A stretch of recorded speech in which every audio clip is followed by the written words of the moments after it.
ES Audio. Hi, I'm Rochelle Travers, and this is the Evening Standard's Tech and Science Daily.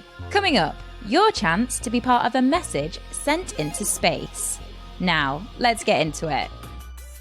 Apple's WWDC event is here this week, but there's one long-rumoured product on everyone's mind: Apple's mixed reality headset. We know it's probably going to be called Reality Pro or Reality One, and it's going to run something called Reality OS. But we also know it's going to be a mixed reality headset, which means that it does both virtual and augmented reality. Our technology reporter, Alan Martin, told us it will be capable of things like VR games, but will also have fitness and video call applications, and will use augmented reality, which is where digital items are projected onto the real world. Apple is supposed to be truly going to blow the competition out the water in terms of the components used.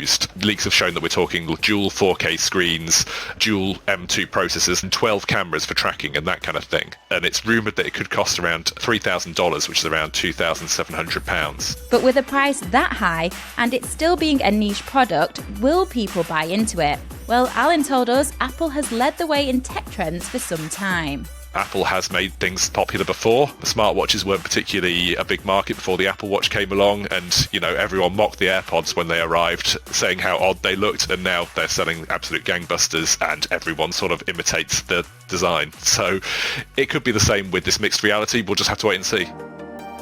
Now here's your chance to be part of a message that will travel to space. NASA has invited the public to sign a poem that will fly through part of the solar system.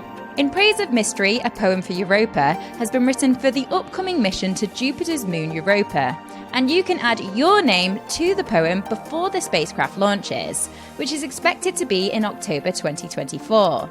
It will travel through billions of miles as the mission investigates whether the ocean, thought to lie beneath Europa's icy crust, could support life. You can find out more details via the NASA website. Elon Musk has snapped up another NBC Universal employee to work at Twitter, and this time it's senior executive Joe Bannerock. It comes less than a month after NBC Universal's head of advertising, Linda Yaccarino, was named as Twitter's new chief executive. The announcement comes as Musk, the billionaire owner of the social media giant, continues to shake up the platform's top team. Bannerock starts the role on Monday, focusing on business operations. A man has walked from London to Istanbul to promote carbon capture and mark World Environment Day. Just don't wait. We don't have to wait for corporations. We don't have to wait for politicians. We can make the change.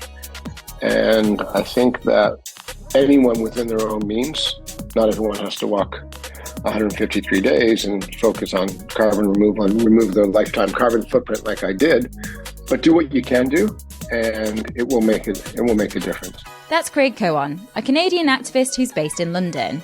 He crossed the finish line at the Galata Bridge in Turkey this morning, which also happens to be his 60th birthday.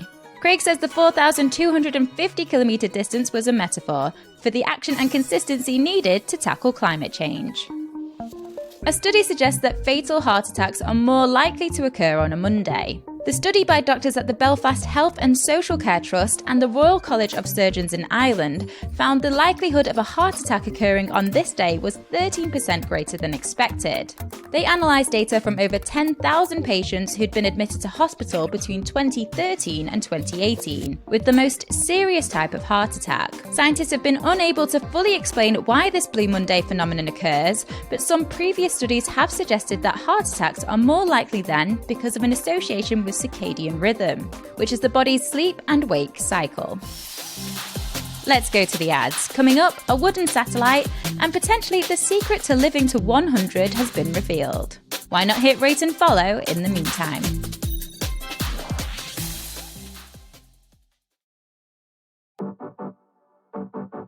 Welcome back.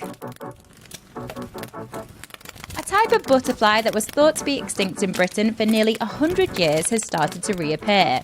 A small number of the black-veined white species has been spotted in the countryside on the outskirts of London.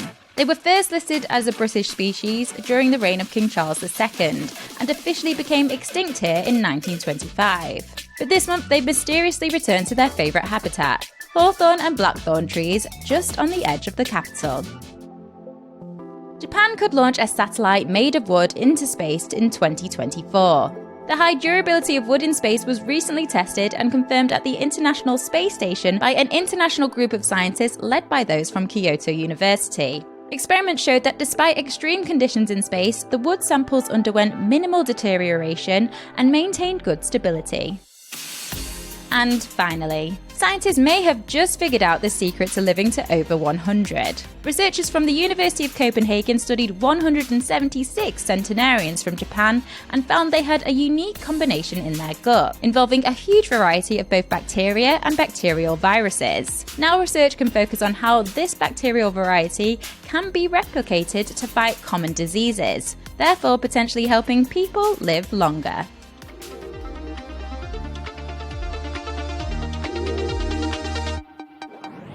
You're up to date. Come back at 4 p.m. for the Leader podcast from the Evening Standard. We'll be back tomorrow at 1 p.m. See you then.